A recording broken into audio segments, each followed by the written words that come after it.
and welcome back to the channel. Today we are taking a deep dive into the absolute backbone of computer networking, the OSI model.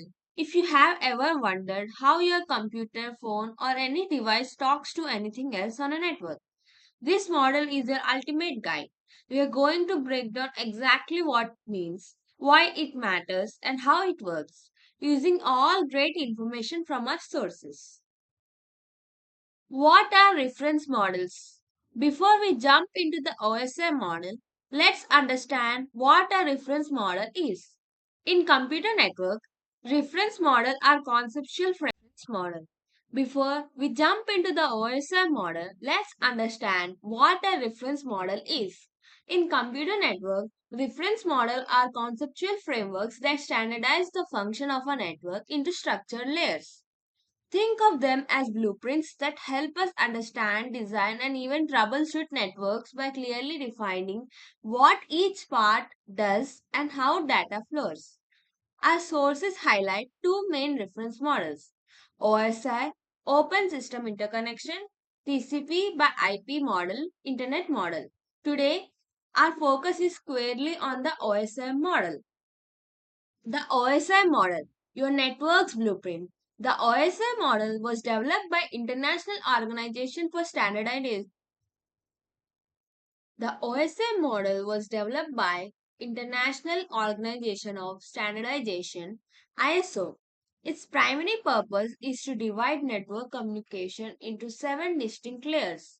It provides a detailed theoretical framework for understanding and designing network protocols. While the TCP/IP model is more widely used in practice, the OSI model remains fundamental for learning network basics. Let's go through the seven layers, top to bottom. Here are seven layers starting from what you, the user, the directly interact with, all the way down to the physical cables and the signals. First, application layer. Let's go through the seven layers, top to bottom. Here are the seven layers starting from what you, the user, directly interact with, all the way to the down physical cables and signals. Here are the seven layers starting from what you, the user, directly interact with, all the way down to the physical cables and signals. First, application layer. Layer 7. This is the layer that provides network services directly to user applications. Example, when your browser sends HTTP request to website, that's the application layer in request or in action. Presentation layer, layer 6. Think of this layer as the translator and protector. It translates, encrypts and compresses data. Example, data encryption using SSL/TLS on secure websites happens right here. Session 3, layer 5. This layer is all about managing sessions and connection between devices. It establishes, maintains, and terminates communication sessions. Example, maintaining a video call or a chat session is a classic job for the session layer. 4. Transport layer. This is a crucial layer that ensures reliable data delivery with error checking. It handles breaking data into segments and resembling them. Example, TCP, Transmission Control Protocol, ensures complete file download, guaranteeing all parts arrive. For things like live streams, UDP, User Datagram Protocol, is used, prioritizing speed over guaranteed delivery. 5. Network layer. Layer 3. The network layer is responsible for logical addressing and routing data across different networks. IP routing, Internet Protocol, direct data packets across the Internet, making sure they find their destination even across vast distances. Data link layer. Layer 2. This layer transfers the data frames between devices on the same local network. It deals with physical addressing like MAC addresses. Example, your Wi-Fi adapter communicating with your router using MAC addresses is happening at the data link layer. Physical layer, layer 1. Finally, we have the physical layer, which is all about transmitting raw data over physical media.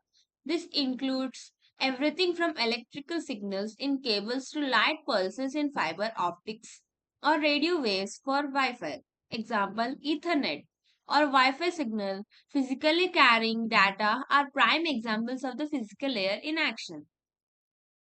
How data travels through the OSI layers. So, how does all this work together in real time?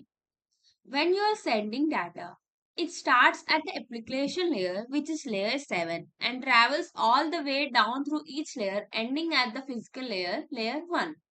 When you are receiving, it's the opposite journey. Data comes in through the physical layer, layer 1, and moves up through each layer to the application layer, layer 7. During this process, each layer adds or removes headers, trailers specific to its function when sending. This is called encapsulation. When receiving, it's called decapsulation. Let's walk through a common scenario. Our source gives us. You type a website URL into your browser. Application layer. Your browser prepares the request to get that website. Presentation layer. The data might be encrypted or formatted for sending securely. Session layer. A session is established with the web server so your computer and the server can back or forth. Transport layer. Your data is broken into smaller packets and reliable delivery is ensured. So all the parts to the website come through. Network layer. These packets are routed across various networks using IP addresses, finding the best path to web server.